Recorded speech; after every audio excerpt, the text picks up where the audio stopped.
شروع اللہ کے نام سے جو بڑا مہربان نہایت رحم والا ہے۔ الف لام را، یہ ایک پرنور کتاب ہے، اس کو ہم نے تم پر اس لیے نازل کیا ہے کہ لوگوں کو اندھیرے سے نکال کر روشنی کی طرف لے جاؤ، یعنی ان کے پروردگار کے حکم سے غالب اور قابل تعریف خدا کے رستے کی طرف۔ وہ خدا کہ جو کچھ آسمانوں اور زمین میں ہے سب اسی کا ہے، اور کافروں کے لیے عذاب سخت کی وجہ سے خرابی ہے۔ جو آخرت کی نسبت دنیا کو پسند کرتے اور لوگوں کو خدا کے رستے سے روکتے اور اس میں کجی چاہتے ہیں، یہ لوگ پرلے سرے کی گمراہی میں ہیں۔ اور ہم نے کوئی پیغمبر نہیں بھیجا مگر اپنی قوم کی زبان بولتا تھا، تاکہ انہیں احکام خدا کھول کھول کر بتا دے۔ پھر خدا جسے چاہتا ہے گمراہ کرتا ہے اور جسے چاہتا ہے ہدایت دیتا ہے، اور وہ غالب اور حکمت والا ہے۔ اور ہم نے موسیٰ کو اپنی نشانیاں دے کر بھیجا کہ اپنی قوم کو تاریکی سے نکال کر روشنی میں لے جاؤ اور ان کو خدا کے دن یاد دلاؤ، اور اس میں ان لوگوں کے لیے جو صابر و شاکر ہیں قدرت خدا کی نشانیاں ہیں۔ اور جب موسیٰ نے اپنی قوم سے کہا کہ خدا نے جو تم پر مہربانیاں کی ہیں ان کو یاد کرو، جب کہ تم کو فرعون کی قوم کے ہاتھ سے مخلصی دی، وہ لوگ تمہیں بڑے عذاب دیتے تھے اور تمہارے بیٹوں کو مار ڈالتے تھے، اور عورت ذات یعنی تمہاری لڑکیوں کو زندہ رہنے دیتے تھے، اور اس میں تمہارے پروردگار کی طرف سے بڑی سخت آزمائش تھی۔ اور جب تمہارے پروردگار نے تم کو آگاہ کیا کہ اگر شکر کرو گے تو میں تمہیں زیادہ دوں گا، اور اگر ناشکری کرو گے تو یاد رکھو کہ میرا عذاب بھی سخت ہے۔ اور موسیٰ نے صاف صاف کہہ دیا کہ اگر تم اور جتنے اور لوگ زمین میں ہیں سب کے سب ناشکری کرو تو خدا بھی بے نیاز اور قابل تعریف ہے۔ بھلا تم کو ان لوگوں کے حالات کی خبر نہیں پہنچی جو تم سے پہلے تھے، یعنی نوح اور عاد اور سمود کی قوم، اور جو ان کے بعد تھے، جن کا علم خدا کے سوا کسی کو نہیں۔ جب ان کے پاس پیغمبر نشانیاں لے کر آئے تو انہوں نے اپنے ہاتھ ان کے منہوں پر رکھ دیے کہ خاموش رہو، اور کہنے لگے کہ ہم تو تمہاری رسالت کو تسلیم نہیں کرتے، اور جس چیز کی طرف تم ہمیں بلاتے ہو ہم اس سے قوی شک میں ہیں۔ ان کے پیغمبروں نے کہا، کیا تم کو خدا کے بارے میں شک ہے جو آسمانوں اور زمین کا پیدا کرنے والا ہے؟ وہ تمہیں اس لیے بلاتا ہے کہ تمہارے گناہ بخشے اور فائدہ پہنچانے کے لیے ایک مدت مقرر تک تم کو مہلت دے۔ وہ بولے کہ تم تو ہمارے ہی جیسے آدمی ہو، تمہارا یہ منشا ہے کہ جن چیزوں کو ہمارے بڑے پوجتے رہے ہیں ان کے پوجنے سے ہم کو بند کر دو، تو اچھا کوئی کھلی دلیل لاؤ یعنی معجزہ دکھاؤ۔ پیغمبروں نے ان سے کہا کہ ہاں ہم تمہارے ہی جیسے آدمی ہیں، لیکن خدا اپنے بندوں میں سے جس پر چاہتا ہے نبوت کا احسان کرتا ہے، اور ہمارے اختیار کی بات نہیں کہ ہم خدا کے حکم کے بغیر تم کو تمہاری فرمائش کے مطابق معجزہ دکھائیں، اور خدا ہی پر مومنوں کو بھروسہ رکھنا چاہیے۔ اور ہم کیوں کر خدا پر بھروسہ نہ رکھیں حالانکہ اس نے ہم کو ہمارے دین کے سیدھے رستے بتائے ہیں، اور جو تکلیفیں تم ہم کو دیتے ہو اس پر صبر کریں گے، اور اہل توکل کو خدا ہی پر بھروسہ رکھنا چاہیے۔ اور جو کافر تھے انہوں نے اپنے پیغمبروں سے کہا کہ یا تو ہم تم کو اپنے ملک سے باہر نکال دیں گے یا ہمارے مذہب میں داخل ہو جاؤ، تو پروردگار نے ان کی طرف وحی بھیجی کہ ہم ظالموں کو ہلاک کر دیں گے اور ان کے بعد تم کو اس زمین میں آباد کر دیں گے۔ یہ اس شخص کے لیے ہے جو قیامت کے روز میرے سامنے کھڑے ہونے سے ڈرے اور میرے عذاب سے خوف کرے۔ اور پیغمبروں نے خدا سے اپنی فتح چاہی تو ہر سرکش ضدی نامراد رہ گیا۔ اس کے پیچھے دوزخ ہے اور اسے پیپ کا پانی پلایا جائے گا، وہ اس کو گھونٹ گھونٹ پیے گا اور گلے سے نہیں اتار سکے گا، اور ہر طرف سے اسے موت آ رہی ہوگی مگر وہ مرنے میں نہیں آئے گا، اور اس کے پیچھے سخت عذاب ہوگا۔ جن لوگوں نے اپنے پروردگار سے کفر کیا ان کے اعمال کی مثال راکھ کسی ہے کہ آندھی کے دن اس پر زور کی ہوا چلے اور اسے اڑا لے جائے۔ اسی طرح جو کام وہ کرتے رہے ان پر ان کو کچھ دسترس نہ ہوگی، یہی تو پرلے سرے کی گمراہی ہے۔ کیا تم نے نہیں دیکھا کہ خدا نے آسمانوں اور زمین کو تدبیر سے پیدا کیا ہے؟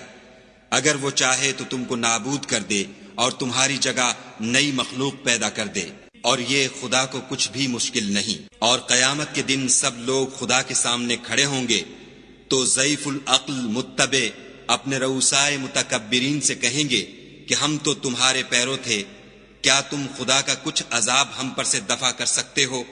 وہ کہیں گے کہ اگر خدا ہم کو ہدایت کرتا تو ہم تم کو ہدایت کرتے، اب ہم گھبرائیں یا صبر کریں ہمارے حق میں برابر ہے، کوئی جگہ گریز اور رہائی کی ہمارے لیے نہیں ہے۔ جب حساب کتاب کا کام فیصل ہو چکے گا تو شیطان کہے گا جو وعدہ خدا نے تم سے کیا تھا وہ تو سچا تھا، اور جو وعدہ میں نے تم سے کیا تھا وہ جھوٹا تھا، اور میرا تم پر کسی طرح کا زور نہیں تھا۔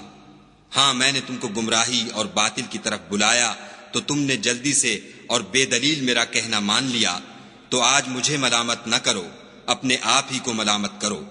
نہ میں تمہاری فریاد رسی کر سکتا ہوں اور نہ تم میری فریاد رسی کر سکتے ہو۔ میں اس بات سے انکار کرتا ہوں کہ تم پہلے مجھے شریک بناتے تھے۔ بے شک جو ظالم ہیں ان کے لیے درد دینے والا عذاب ہے، اور جو ایمان لائے اور عمل نیک کیے وہ بہشتوں میں داخل کیے جائیں گے جن کے نیچے نہریں بہہ رہی ہیں، اپنے پروردگار کے حکم سے ہمیشہ ان میں رہیں گے، وہاں ان کی صاحب سلامت سلام ہوگا۔ کیا تم نے نہیں دیکھا کہ خدا نے پاک بات کی کیسی مثال بیان فرمائی ہے؟ وہ ایسی ہے جیسے پاکیزہ درخت جس کی جڑ مضبوط یعنی زمین کو پکڑے ہوئے ہو اور شاخیں آسمان میں، اپنے پروردگار کے حکم سے ہر وقت پھل لاتا اور میوے دیتا ہو۔ اور خدا لوگوں کے لیے مثالیں بیان فرماتا ہے تاکہ وہ نصیحت پکڑیں۔ اور ناپاک بات کی مثال ناپاک درخت کی سی ہے، نہ جڑ مستحکم نہ شاخیں بلند، زمین کے اوپر ہی سے اکھیڑ کر پھینک دیا جائے، اس کو ذرا بھی قرار و ثبات نہیں۔ خدا مومنوں کے دلوں کو صحیح اور پکی بات سے دنیا کی زندگی میں بھی مضبوط رکھتا ہے اور آخرت میں بھی رکھے گا، اور خدا بے انصافوں کو گمراہ کر دیتا ہے، اور خدا جو چاہتا ہے کرتا ہے۔ کیا تم نے ان لوگوں کو نہیں دیکھا جنہوں نے خدا کے احسان کو ناشکری سے بدل دیا اور اپنی قوم کو تباہی کے گھر میں اتارا؟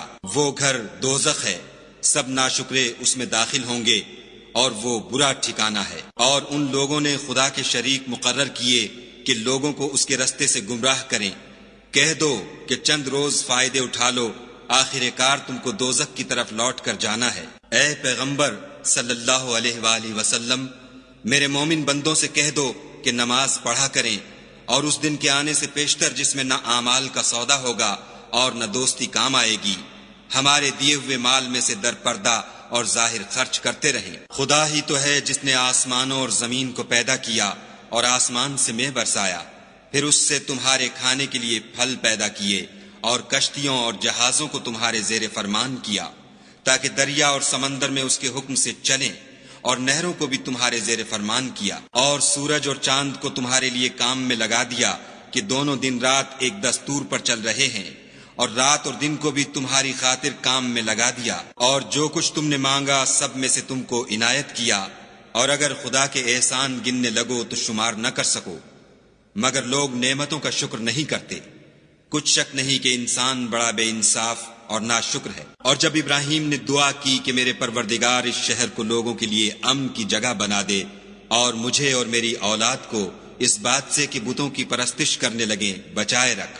اے پروردگار، انہوں نے بہت سے لوگوں کو گمراہ کیا ہے، سو جس شخص نے میرا کہا مانا وہ میرا ہے، اور جس نے میری نافرمانی کی تو بخشنے والا مہربان ہے۔ اے پروردگار، میں نے اپنی اولاد میدان مکہ میں جہاں کھیتی نہیں تیرے عزت و ادب والے گھر کے پاس لا بسائی ہے۔ اے پروردگار، تاکہ یہ نماز پڑھیں، تو لوگوں کے دلوں کو ایسا کر دے کہ ان کی طرف جھکے رہیں، اور ان کو میووں سے روزی دے تاکہ تیرا شکر کریں۔ اے پروردگار، جو بات ہم چھپاتے اور جو ظاہر کرتے ہیں تو سب جانتا ہے، اور خدا سے کوئی چیز مخفی نہیں، نہ زمین میں نہ آسمان میں۔ خدا کا شکر ہے جس نے مجھ کو بڑی عمر میں اسماعیل اور اسحاق بخشے، بے شک میرا پروردگار دعا سننے والا ہے۔ اے پروردگار، مجھ کو ایسی توفیق عنایت کر کہ نماز پڑھتا رہوں، اور میری اولاد کو بھی یہ توفیق بخش۔ اے پروردگار، میری دعا قبول فرما۔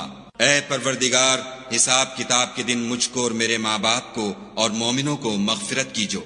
اور مومنوں، مت خیال کرنا کہ یہ ظالم جو عمل کر رہے ہیں خدا ان سے بے خبر ہے، وہ ان کو اس دن تک مہلت دے رہا ہے جبکہ دہشت کے سبب آنکھیں کھلی کی کھلی رہ جائیں گی، اور لوگ سر اٹھائے ہوئے میدان قیامت کی طرف دوڑ رہے ہوں گے، ان کی نگاہیں ان کی طرف لوٹ نہ سکیں گی، اور ان کے دل مارے خوف کے ہوا ہو رہے ہوں گے۔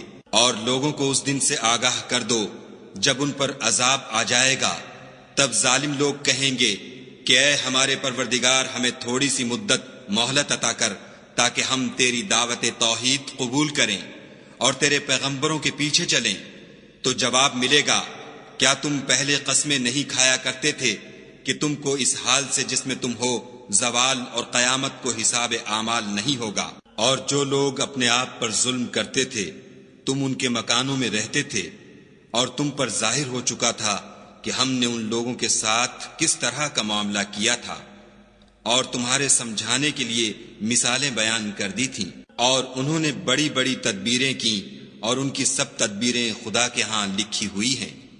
گو وہ تدبیریں ایسی غضب کی تھیں کہ ان سے پہاڑ بھی ٹل جائیں۔ تو ایسا خیال نہ کرنا کہ خدا نے جو اپنے پیغمبروں سے وعدہ کیا ہے اس کے خلاف کرے گا۔ بے شک خدا زبردست اور بدلہ لینے والا ہے۔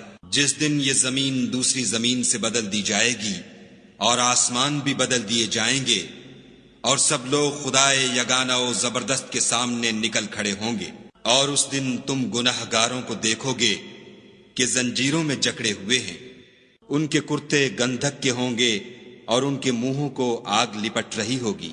یہ اس لیے کہ خدا ہر شخص کو اس کے اعمال کا بدلہ دے۔